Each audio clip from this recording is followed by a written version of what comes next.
तो ये चीज तो सभी जानते हैं कि आज के टाइम पे बांग्लादेश एक आर्थिक संकट से जूझ रहा है और जो हालत आज के टाइम पे पाकिस्तान के अंदर है और वही हालत बांग्लादेश के अंदर भी होने वाला है। पर लेकिन ये बैंकरप्सी को रोक रहा है बांग्लादेश वाले, लेकिन अभी तक भी ये पता नहीं है कि ये देश यानी कि बांग्लादेश कब बैंकरप्सी के लिए फाइल कर दे और ये भी पता नहीं है कि कब ये देश दिवालिया घोषित हो जाए, क्योंकि अभी तक जो इनके फॉरेन रिजर्व है वो बहुत जल्दी से खत्म हो रहे हैं। सबसे ज्यादा चिंता की बात तो ये हो रही है कि जब इनके पास जो इनका फॉरेन रिजर्व बचा हुआ है अभी वो जब खत्म हो जाएगा तो फिर ये अपना जो नेसेसिटी की चीज होती है यानी कि तेल पानी रोटी कपड़ा मकान ये सब कहां से जुगाड़ पानी करेंगे। जब ये सारी चीज बाहर के देशों से इंपोर्ट करेंगे तो फिर ये जो बिल है उसका इंपोर्ट का वो कैसे चुकाएंगे। जो वहां पे कुछ कट्टरपंथी संगठन थे उन्होंने जो बांग्लादेश की सरकार थी यानी कि शेख हसीना की सरकार उसको तो हटा दिया, पर लेकिन अब जब इनकी नई सरकार बनी है तो इनसे भी इनका देश नहीं संभल पा रहा और इनके जो स्टूडेंट है और जो इनके लोकल लोग हैं उनका ध्यान भटकाने के लिए नई नई रणनीति का सहारा ले रहे हैं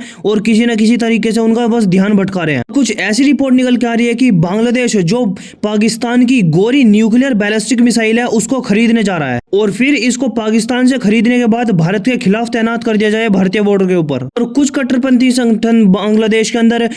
जो उनके स्टूडेंट है उनको ऐसे भी भड़का रहे हैं कि जल्दी से जल्दी अपनी जो सरकार है उसके ऊपर प्रेशर बिल्ड करो और जल्दी से जल्दी बस अब तो खरीद लो इस मिसाइल को और उसके बाद भारत के बॉर्डर के ऊपर खड़ा कर दो। और सबसे बड़ी बात और सबसे मजेदार वाली बात तो यह है कि ये जो गोरी मिसाइल है न्यूक्लियर बैलिस्टिक मिसाइल ये पाकिस्तान ने खुद नहीं बनाई बल्कि जो चाइना की मिसाइल है उसकी टेक्नोलॉजी और जो उत्तर कोरिया यानी कि नॉर्थ कोरिया की टेक्नोलॉजी चुरा के इस मिसाइल को बनाया गया है। और ये एक छोटी मोटी मिसाइल नहीं बल्कि एक बैलिस्टिक मिसाइल है जो कि न्यूक्लियर वॉरहेड से अटैक करते हैं किसी भी देश के ऊपर और इसको खास करके भारत के लिए बनाया गया है ताकि भारत के हर एक राज्य को टारगेट करा जा सके। और जो इसकी रेंज है वो 1500 किलोमीटर बताई जाती है। जब पाकिस्तान ने अपनी इस गोरी मिसाइल के टेस्ट भी करे थे तो उस टाइम पे बहुत ज्यादा फेल हुई, क्योंकि आपको भी पता होगा कि चाइना की और जो उत्तर कोरिया की मिसाइल है उनकी टेक्नोलॉजी कैसी होती है। और आपको लग रहा होगा कि ये किस व्यक्ति ने कही है बांग्लादेश के, तो मैं बता दूं ये बांग्लादेश का वही प्रोफेसर है जो बोला था एक टाइम पे कि पाकिस्तान से न्यूक्लियर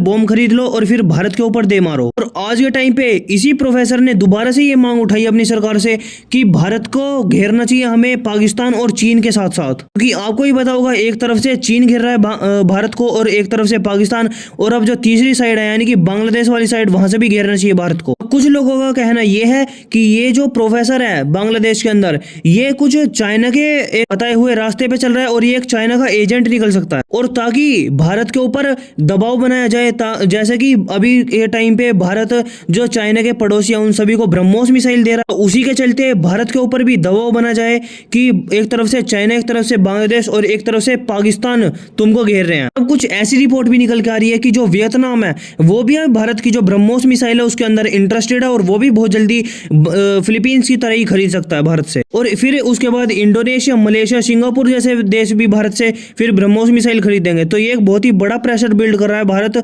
चाइना के ऊपर और इसीलिए इन सभी जो देश हैं इन सभी से चाइना आज के टाइम पे बहुत ज्यादा डरा हुआ है और भारत को भी एक मैसेज देना है ताकि भारत जो ये सब चीज रणनीति बना रहा है चाइना के खिलाफ ये न बना पाए। अगर कल को तुमने किसी भी चीन के पड़ोसी देश को ब्रह्मोस मिसाइल बेची तो फिर हम भी तुम्हारे ऊपर एक बड़ी कार्रवाई करेंगे। फिर तुम्हारे भी कुछ ऐसे पड़ोसी हैं जिनको हम ऐसी मिसाइल दे सकते हैं और फिर तुम्हारे ऊपर बहुत ज्यादा प्रेशर भी बना सकते हैं। मैं आपको ये आश्वासन दे दूं कि ये जो चीज है यानी कि जो पाकिस्तान है वो इस मिसाइल को बांग्लादेश को बेच ही नहीं सकता, क्योंकि ये एक MTCR का